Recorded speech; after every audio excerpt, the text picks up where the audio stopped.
back to Cybertopia. Last episode we heard where Bludgeon ended up after the gang's ill-fated heist of a couple of stellar pickup trucks, popping into a dingy bar and finding himself in an off-the-books medical facility of sorts. Well, now we find out how the surgery went, and see if he can find his way back to his friends somehow. We're rejoined for voice acting this episode by Erin Brioche, reprising her role as ex-Amazing Corp IT support worker Angel, and stick around at the end to hear a great promo from friends of the show, the Glorious Jump Leads. Some amount of time later, you are going to wake up, and I'm going to do a roll now. Ooh. To determine what happens to you. And I have rolled a nat 20. Oh, I hope that's good. You feel amazing. Hooray. You wake up and you're in a different room. It's a similar sort of size and a similar sort of decor, so you assume it's probably in the same building. This room, though, has a window to the outside, and you can see daylight streaming in. You have no idea how long it's been or what time it is, or even what day it is. But you wake up on not a hospital bed. It's like a single bed that you'd get in like a hostel or something. It's vaguely comfortable, white sheets. Your clothes have been changed. They've been replaced with like, not scrubs, but like very generic, maybe like track pants and t-shirt sort of thing. But yeah, there's no one else here. It's got another one of those doors. It looks like it's made of wood and it's got like a frosted glass panel in it. The light isn't on, but there's light streaming in through the windows, like a very thin curtain dangling over it, but there's daylight still streaming in. And you feel incredible. All right. Is there anyone visible or audible, I guess, in the vicinity? I guess we can have an observation roll to see if you can pick up anything outside the room, but there's no one in the room. Fantastic. Has surgery cured my -2 arrogance? No. Well, that's a 7. Okay. You can't hear anything at all. It is dead. So maybe you can hear outside. There's like, you can hear the noise of people going past and traffic and stuff, but Okay. you can't hear anything from anyone inside. And do I have an IV in? Are there any sensors strapped to me or anything like that? Or am I just laying in this? Nothing at all. Right. There is nothing at all to indicate like that you're still connected to anything or wired up to anything. You can't see any cameras or anything in the room. I would say you can feel that you have bandaging around your chest. Okay. Probably also on your hands. The tentacle gauntlets have been like peeled back so they can get to your hands, and you have bandaging across your knuckles and stuff. But underneath all of this, it feels like brand new skin. Fantastic. All right. Am I like foggy waking up from sedation kind of thing, or am I relatively alert? You're relatively alert. I think it's like waking up from a really good night's sleep. That may be the most unrealistic thing we've done so far for me to roleplay.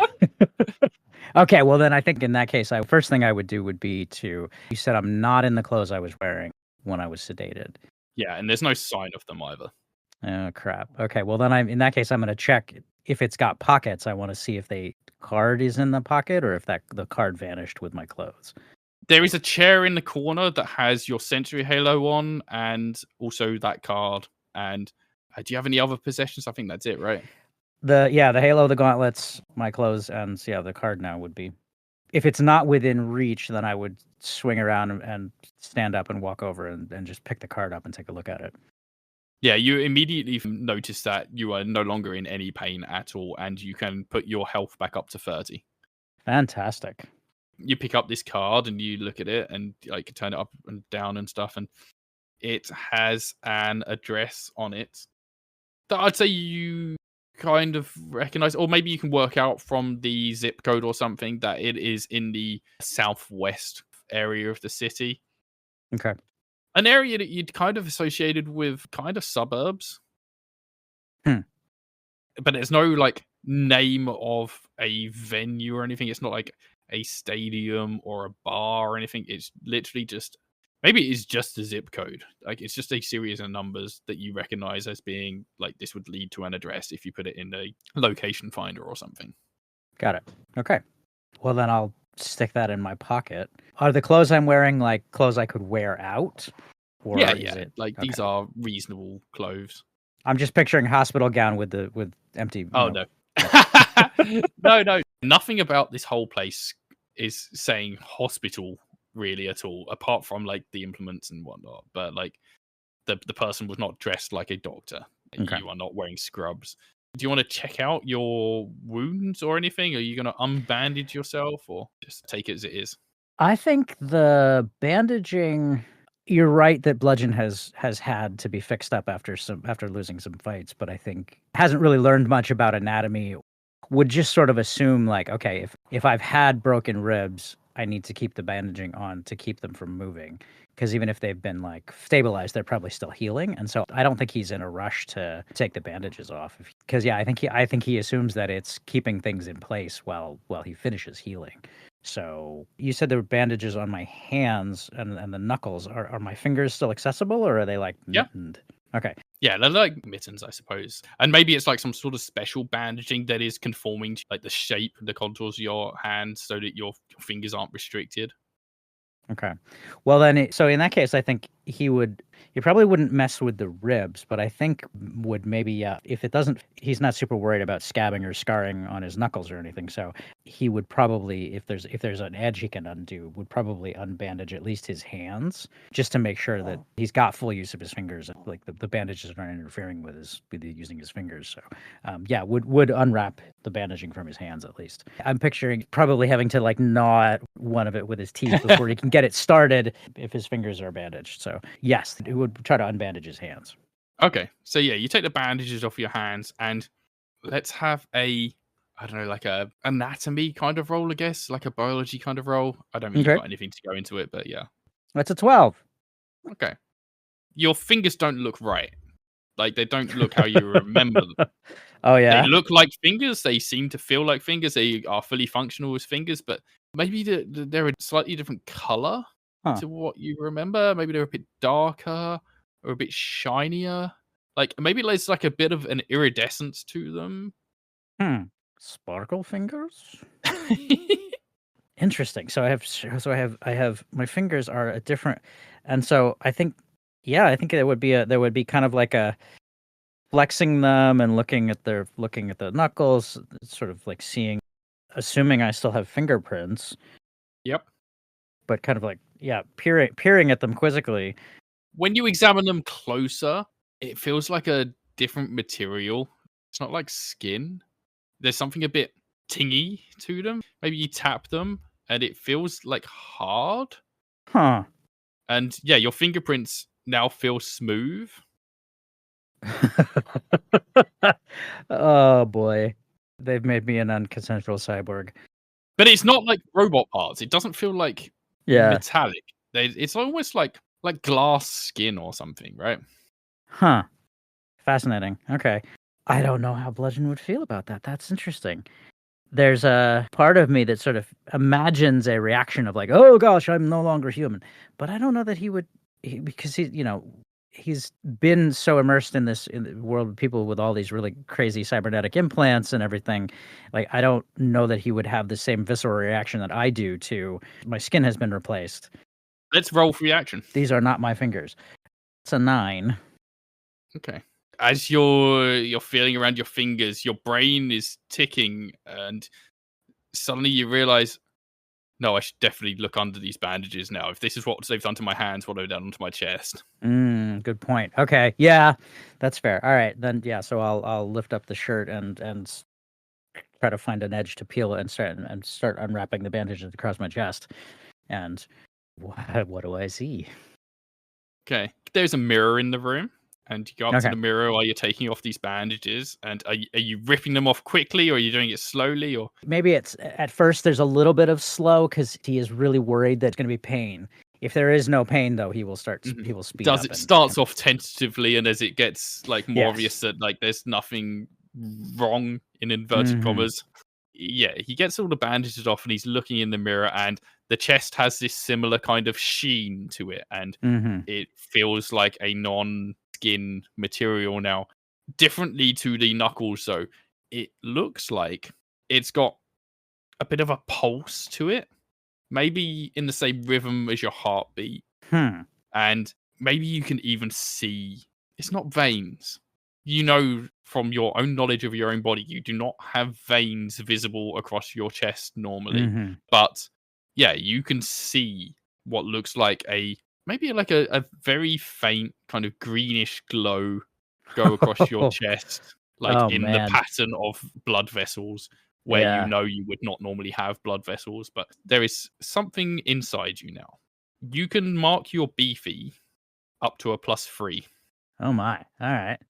because you feel like a massive beefcake. You've been enhanced. Oh, good. Captain Cybertopia.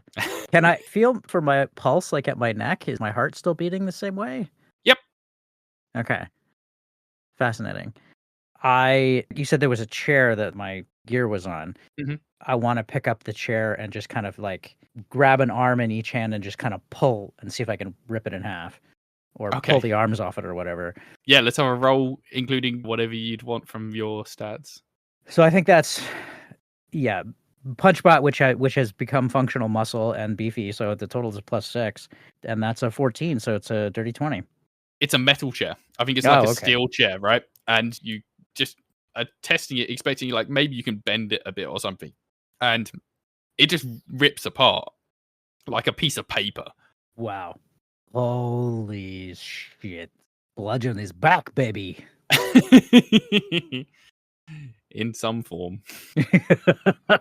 Let's have a memory roll, please. Memory roll, okay. That's an 18. Okay.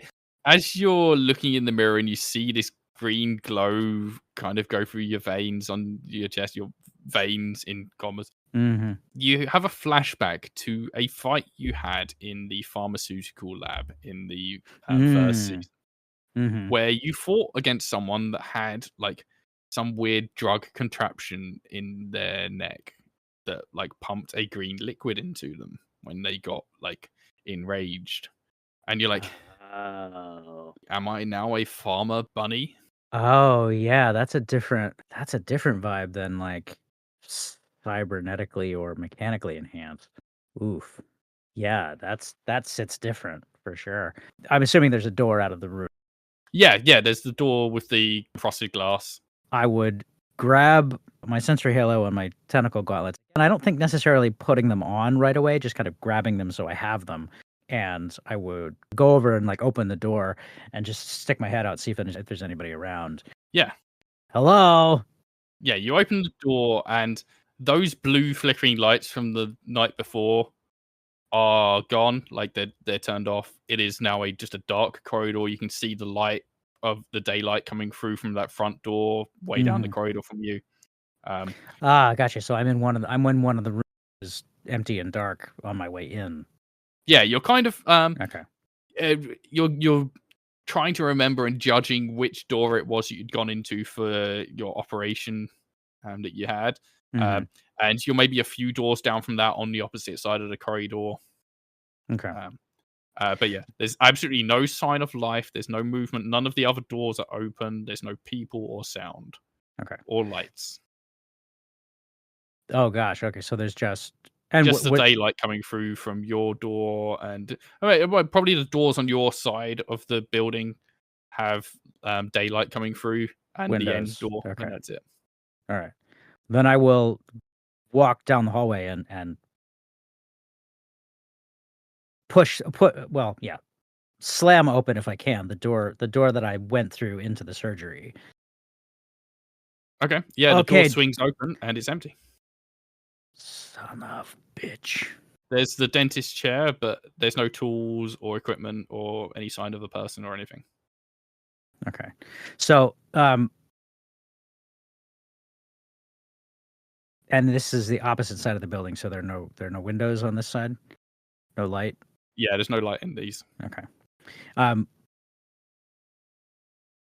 I think, so I'll go back out into the hallway and to back into the room that I came from where there's some daylight. And I wanna do a search of, like, is there a port of some sort where I could like, because assuming it's pharmaceutical or chemical in some way, it can't be inexhaustible unless maybe the technology exists that it's manufacturing it inside me, but, um, I would assume as a person that there would have to be some way to restock the chemical, right? So is there can I feel like around, is there a port or entrance, input of some sort where chemical could go in?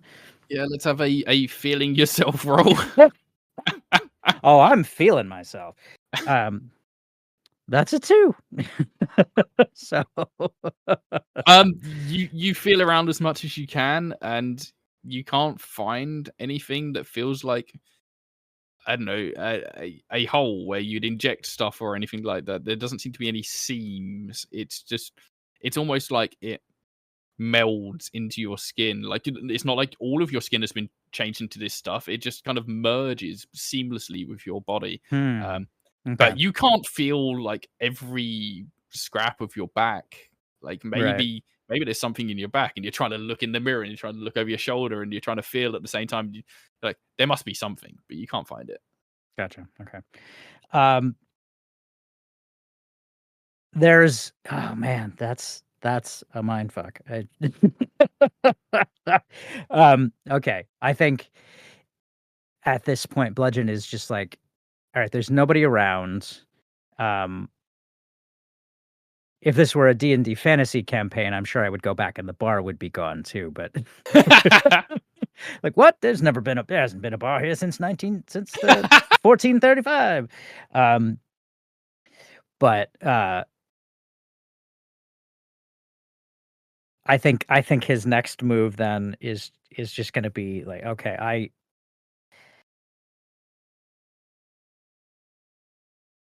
he's not happy about this, but I think there is enough else going on that this is. Do you think this makes it, like, enhances the urgency of wanting to find his friends? I think that's a good question. I think it makes it like, yeah, because I want somebody who can tell me what the fuck has happened to me. And so like I make sure I sort of, yeah. Now I'm gonna put the gauntlets on. I'm gonna put the sensory halo back on my head, and take the card out, give it just a long look, so that I to kind of familiarize myself with the coordinates again. Not gonna get rid of the card because again, I think his memory is such that he would be. He would want to have the backup, but at least trying to memorize it, and then put the card in his pocket, and making this sort of conscious decision to, there's enough stuff that I have to deal with right now. This is probably going to be useful in some way.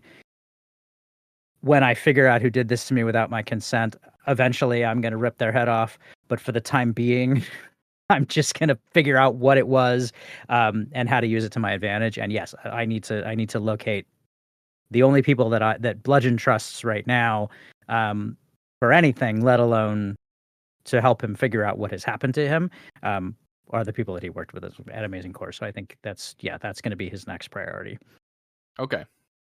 So I'm guessing you go out onto the street, back through that door. Back out through the door, down, in my head, flickering blue light downstairs, 2 doors left. Yeah. Trying to reverse it. Yeah. And back out onto the street. What is Are you this? trying to find that bar again, or? I would. Yeah, what the hell? I'll go try to go by the to see if the stairway down to the bar is still there. I think there's part of him is expecting like this was some kind of honeypot, and they right. So because he's got a -2 for arrogance, and so he assumes that someone was targeting him specifically. Fair. Yeah, you stumble out onto the street and have a good look around. It seems like it is kind of mid to late morning.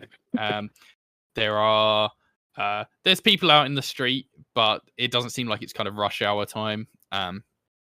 You walk down this road 2 doors to the left, and you see that the door that would lead to those stairs is shut, and like doesn't seem to be any indication that the bar is open at this time.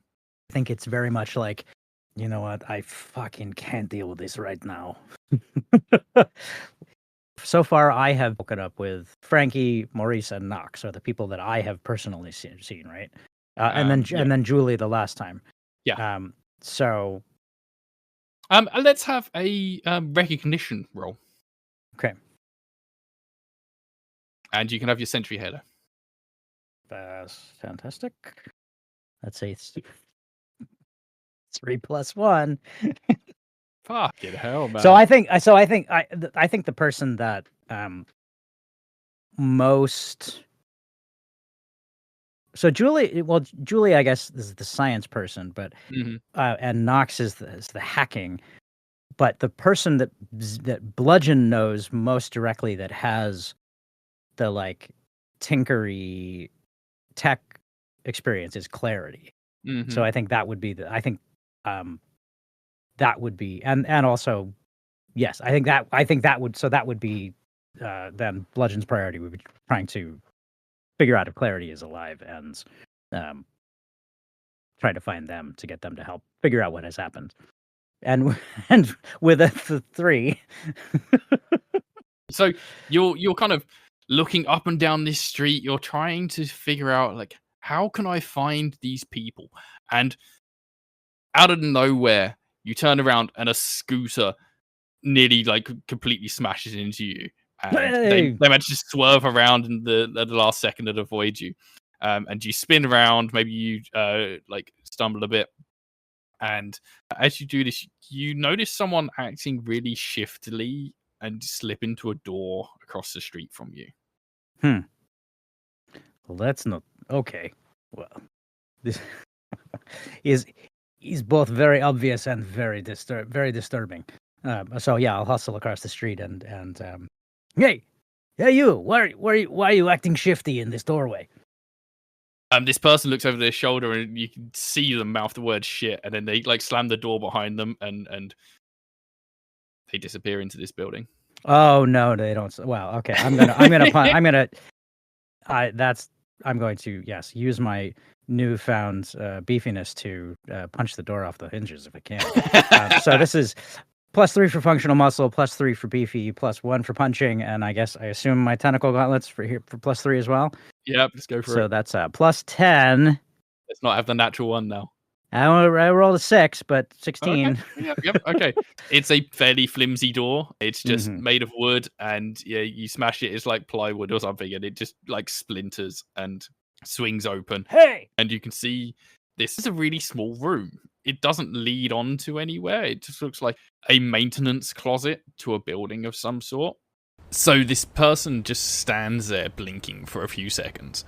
They look extremely tired, dark rings under their eyes, coffee flask in one hand, stares in disbelief at you, puts their hands up, and just kind of stands there not knowing what to do. And you also see what looks like a squirrel scurry away and hide behind their legs. I'm going to look at my hand again. Did punching through the door do anything to my knuckles? You've maybe got like splinters of wood in them or something. And you just can't feel them at all. Like, fascinating. Doesn't feel like anything. So yeah, I'll pick a couple of splinters out of my knuckles as I'm looking at. All right, I have had the kind of day where anyone who look at me sideways is on my shit list. So who are you? Why you stare at me across the street? Why you run away? Tell me now, or I beat out of you. Right, so the person that you basically chased in here, their shoulders slump. They let out a big sigh, look back at the squirrel, then back to you. They take down their hood, and you can see now a more femme look, kind of asymmetrical, shortish hairstyle, and what seems to be almost horn-like implants on their head. Then resignedly says, Fuck my life. Okay, nothing to worry about. I'm just maintaining the comm system here. Oh. Very good. You have communication system. You find someone for me. She looks around at the squirrel again, who is now sitting on top of an electrical cabinet, and you swear you see the squirrel shrug. Then she turns back to address you again. Yeah. Yeah, sure. Who do you want? Named Clarity, has drone named Whisper, until recently employed by Amazing Core, most likely was dug out of rubble of collapsed building. Is very important that I find him. Huh. One of those? That wasn't public. How do you know about them? I am one of them. Well, okay then, can you...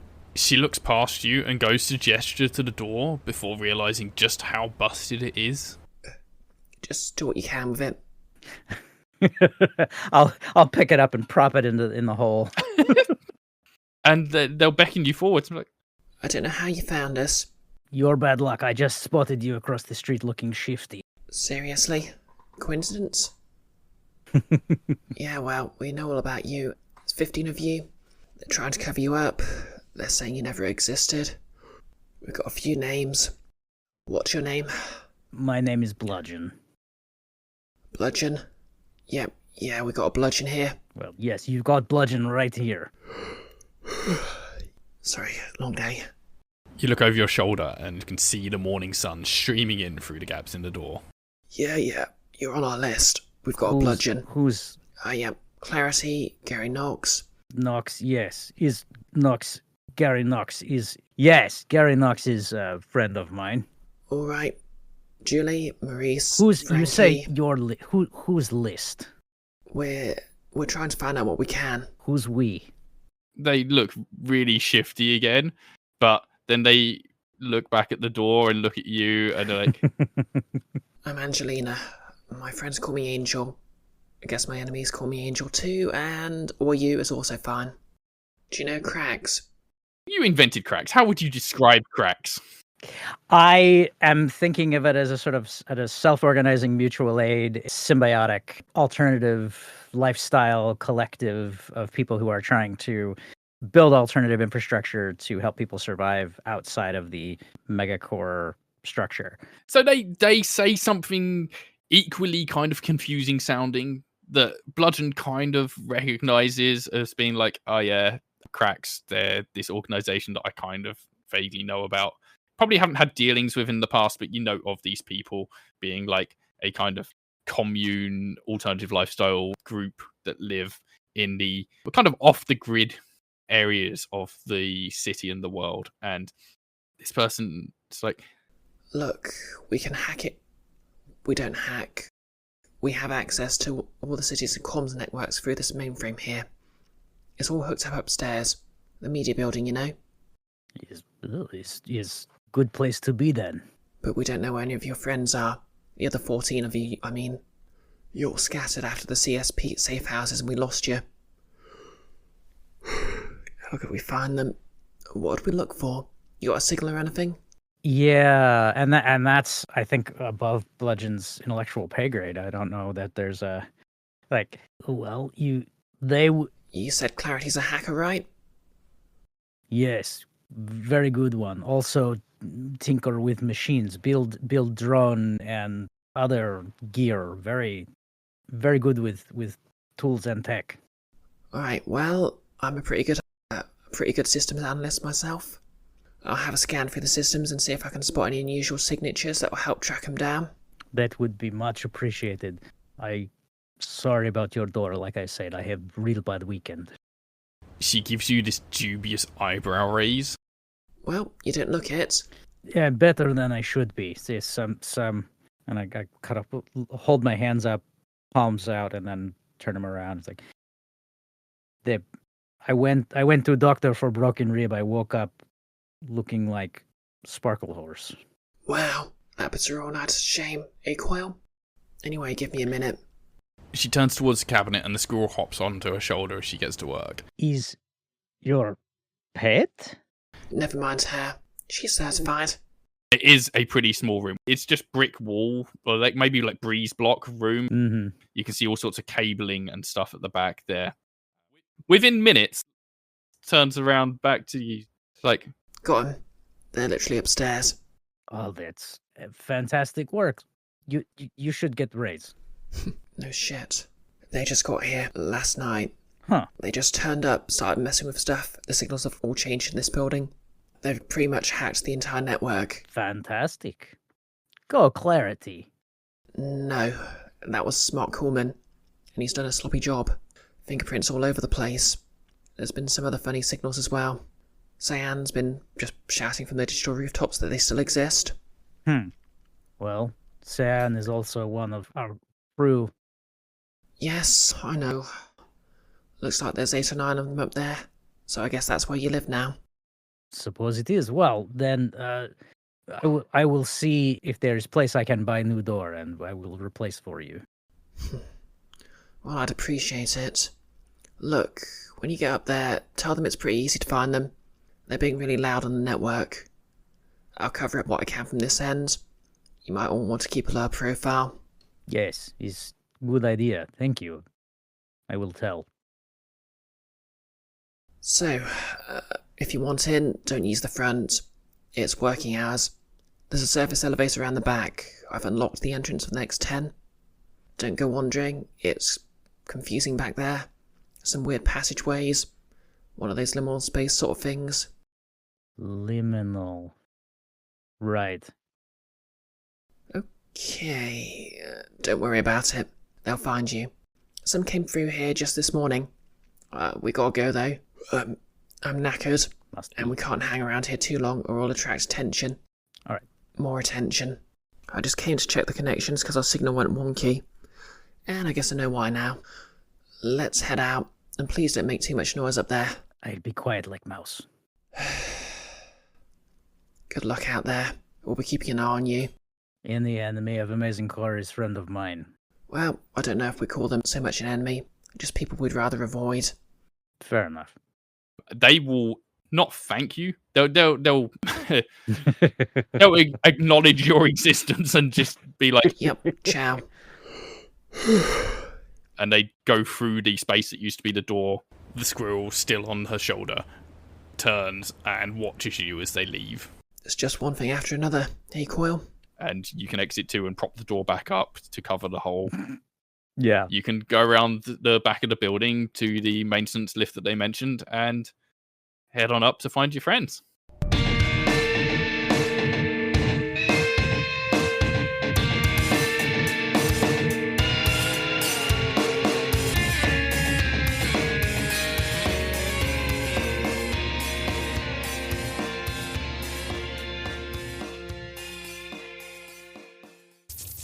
How's the flurry? Thrusters are burned out, of course they are. We lost both manifolds. The dimensional inversion dish is bent out of whack. Oh, and all of the saved stations on the FM radio have been reset. What does that mean? Well, it means we'll have to search for that alt rock station you like again. They're back. I'm Meanie. He's Llewellyn. I'm Herman! Yes, sorry. He's new. Facing the multiverse with optimism Right, well, we're dead. We're dying. This is it. and top-tier expertise. I think I've got it working. Whoa! These electrical readings are off the charts! Yeah, you're holding it upside down. Oh. Tackling danger wherever they find it. When are you gonna land us somewhere cool? Well, it's not like we can steer the bloody thing. Come on! Give me dragons! Give me pirates! Arr, trespassers! Okay, space pirates. Way to split the difference. And facing impossible challenges. Llewellyn, have you considered that there will be realities where you just can't get Newcastle Brown Ale? No, I refuse to accept it. Lobsteroids, yes. Religious robots, sure. No Nuki Brown? It's just not possible. But can they find their way home when they can't even trust each other? You're a real jerk, you know that? Did I know that? It's listed on my birth certificate under gender. I don't know if I can trust you. Yeah, the slightest chance of getting home and you throw your entire moral code out the window. I'm just being pragmatic. Jump Leads, a sci-fi comedy audio drama podcast. It's an infinite multiverse. Infinitely deadly, Captain. But infinitely funny, too.